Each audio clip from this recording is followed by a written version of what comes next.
Hey everyone, welcome to the cabin. My name's Alec Brits and today we're talking about the WES Audio NG76 compressor. They are completely controlled by your DAW, or you can use your hands, of course. In this video you'll get to hear how this compressor sounds, things I enjoy about it, and some things I think that can be improved. If you don't mind, I'm going to ask you a favor. If you wouldn't mind sharing this video, that would really help grow this channel. For those of you who would like to support the channel, consider dropping a super thanks. That allows me to upload more consistently. In full disclosure, I contacted WES Audio to try out these units, and they have sent them to me, but they will not be viewing this video until you do. We have our input, our output, attack, release, mix.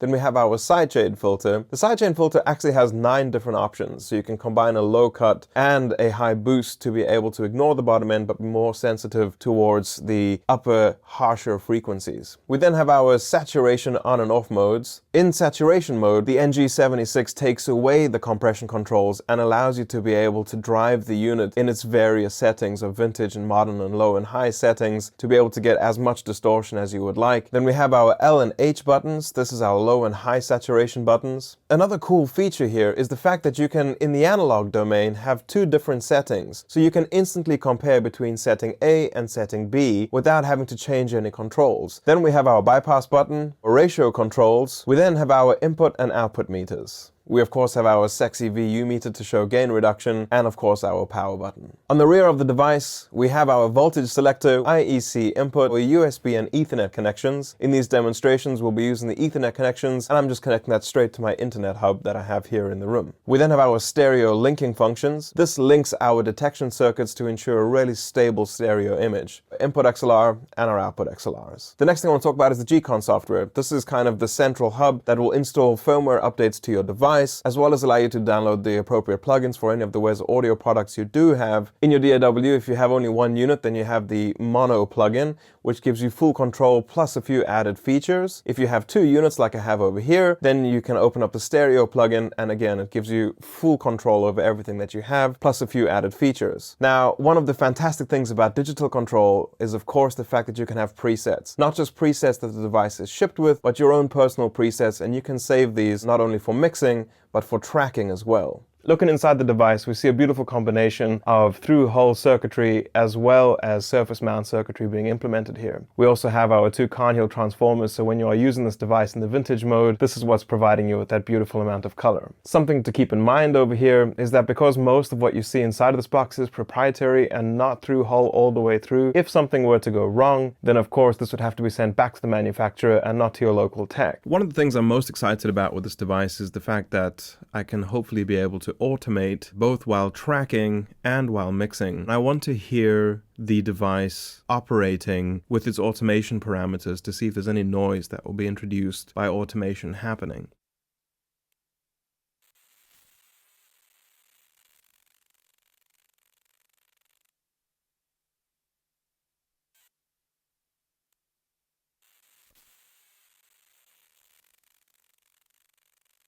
Of course, the signal-to-noise ratio, if it's a loud source, perhaps might not be too much of an issue at all, but the fact that there is a little bit of whining from the parameter changes makes me apprehensive to use it on something like vocals. That's not to take away from the fact that this is an incredible device that will recall itself instantly, but I would just be a little bit apprehensive with the automation side of things is all. In these videos, I'll be using the plugin itself to do all of the changes. You will be seeing the unit in real time as well.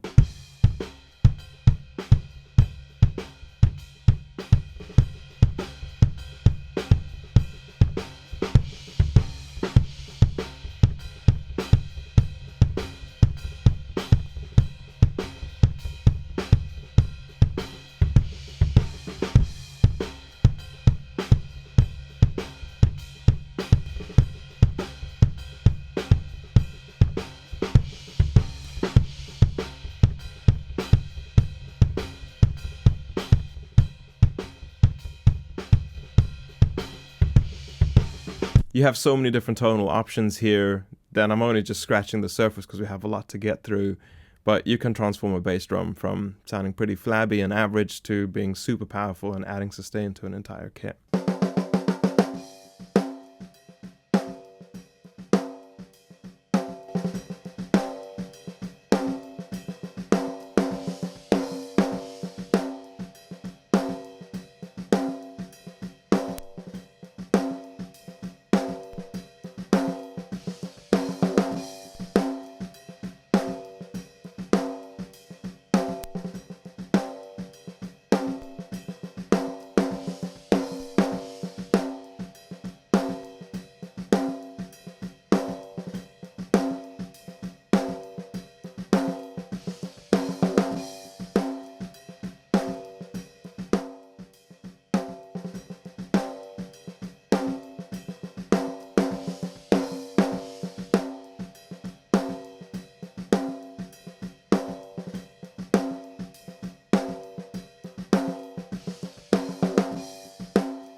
In the case of recording these drums, I only had 4 microphones, so there was only a snare top. So what I found interesting is the high THD button kind of added a bit of fizz, which is reminiscent of a snare bottom microphone, just by adding those additional harmonic frequencies, and it works like an absolute charm. I often want my stereo compressor on the overheads to kind of even out the transient between the snare and the kick to kind of have a bit more of an even image of the drum kit.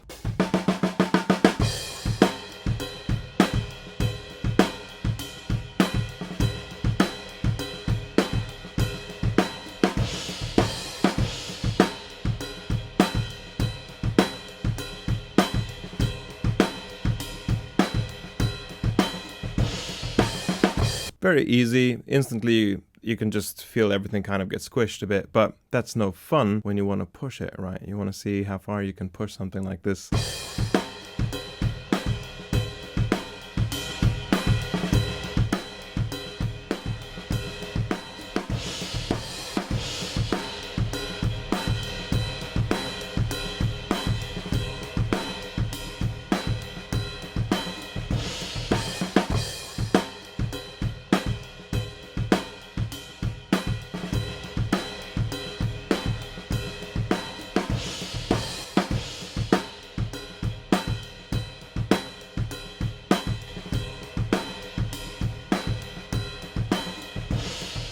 What if we wanted to saturate the overheads and experiment with a bit of the saturation tones? Let's give that a go.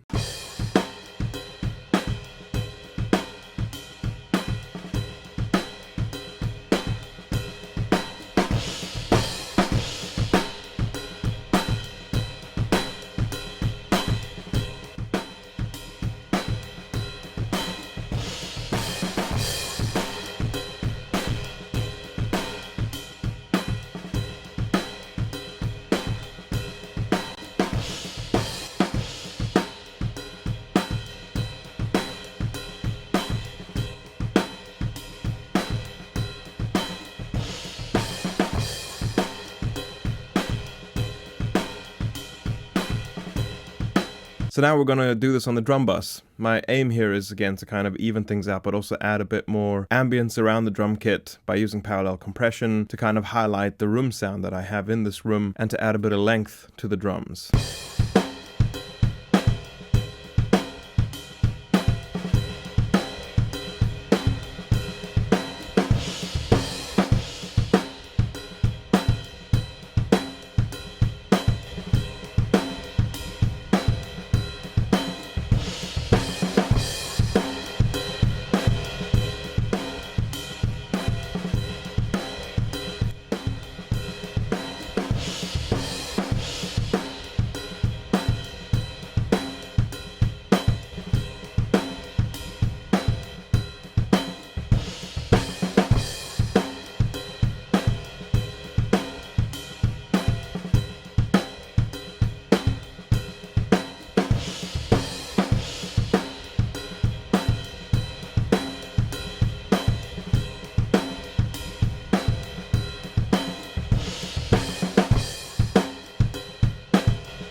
Next up, we have bass guitar. One of my favorite things to do with bass is to add distortion so that it can help with translation on smaller speakers.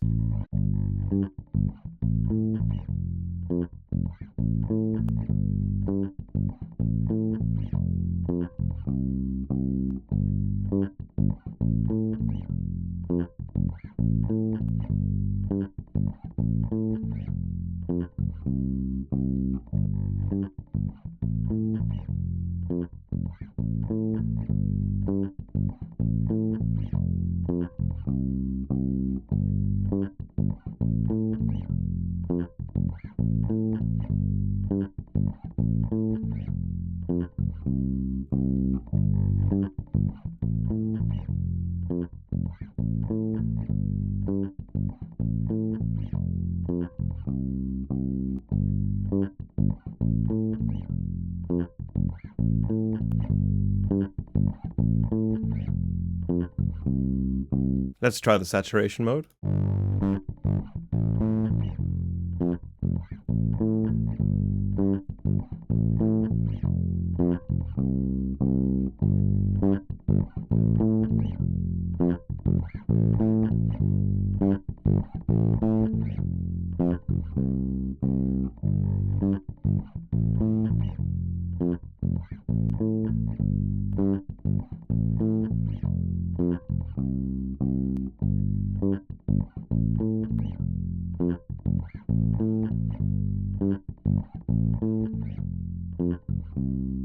This does a fantastic job with the compression, especially because of the options of having our different side chains. But then as a saturation box, in this case, I think it sounds absolutely bloody brilliant because you can dial in how much of it you would like. An acoustic guitar is just one of my nemesises when it comes to recording. I absolutely adore it when it's right, but to get the sounds that I want, often I have to rely on compression, and I can't just leave it alone to be as it is, because there's a huge difference in dynamic between the initial transient and the sustained note, specifically in a part like this, which is very strummy.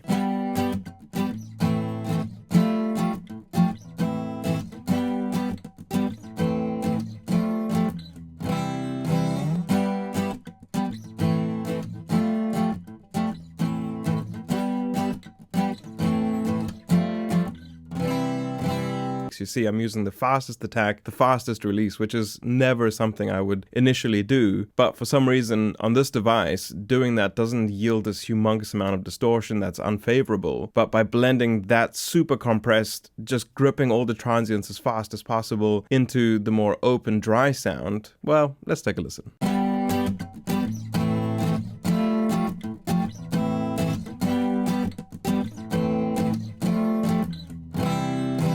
Like, that's so overprocessed, right? Like, ridiculous. It sounds a bit gritty, it's super pumpy, not like the most attractive sound. But by blending this in,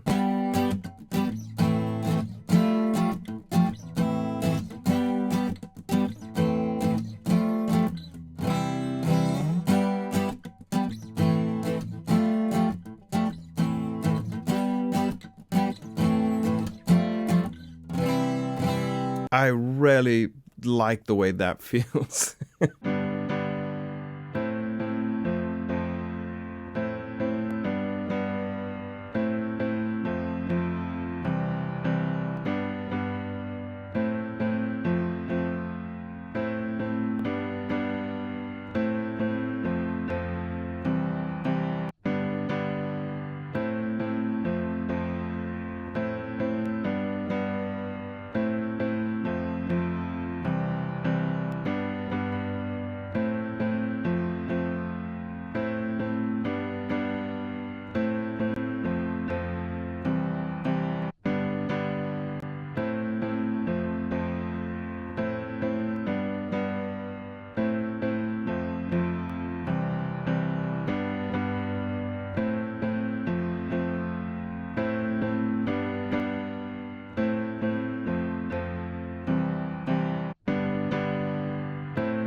You can go for that beautiful overcompressed dance piano if you want, but I like to kind of go for that sound and then blend back in some of the original tone to kind of not lose the initial transient to the compressor dipping. Well, it's the time for the bread and butter of the 76 style compressor vocals. I didn't know it was the last time that I would see your face. I didn't know it was the last time.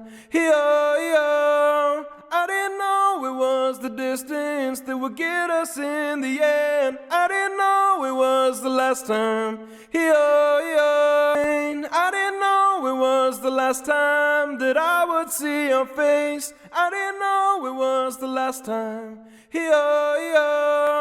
I didn't know it was the distance that would get us in the end. I didn't know it was was the last time. I didn't know it was the last time that I would see your face. I didn't know it was the last time.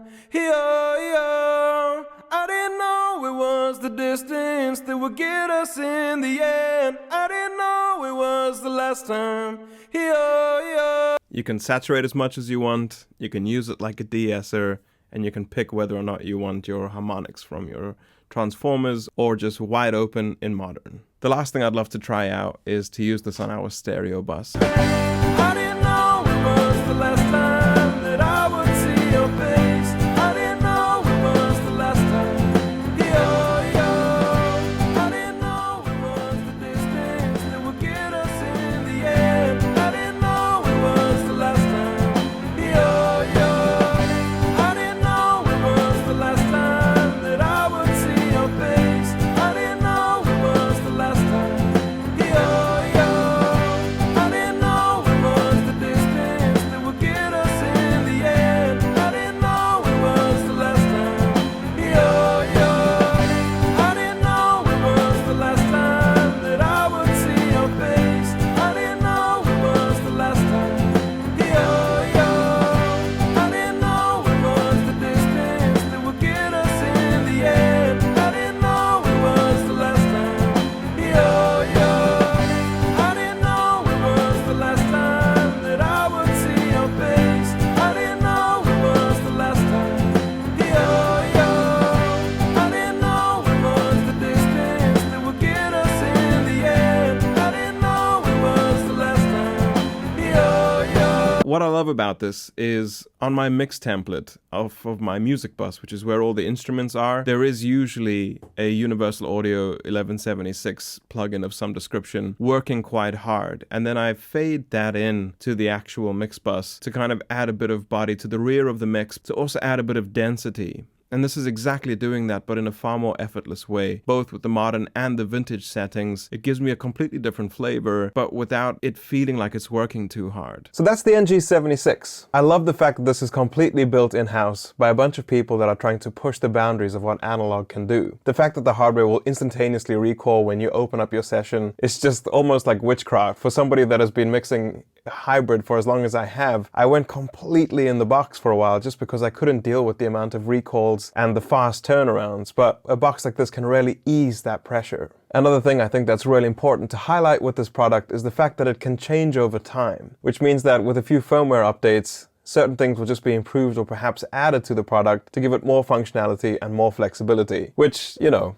I can't say that for pretty much anything else in here except for anything that's modular, which is, again, very, very rare. There are a couple things that I would love to see improved on this device. I was really hoping that I could automate the different parameters without introducing any noise or any side effects. Perhaps this is something that can be improved in the future, but it would just be a nice little touch to be able to make this piece of hardware more dynamic and more involving over time. Now, in terms of wish list items that I would love to see added to this device, there are definitely a couple. The first is for there to be a tempo sync button. If there was a way for me to be able to put in physical note values for the attack and release times, that would just save so much time.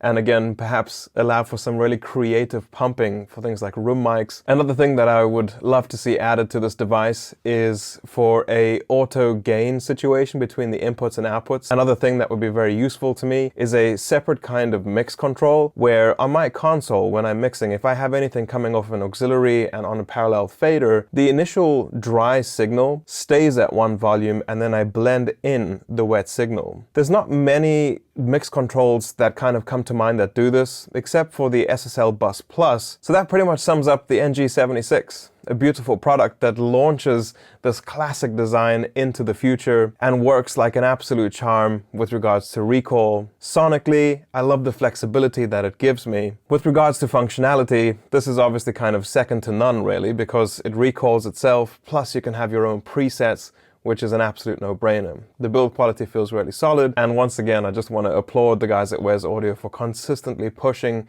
and innovating. Thank you guys so very much for watching. If you'd like to do me a favor and share this video, that would be amazing to grow this channel. If that's too much, then consider subscribing. If you'd like to support me directly, then consider dropping a super thanks. That allows me to be able to upload more consistently. Most importantly, I hope that you're looking after yourselves and you're being kind.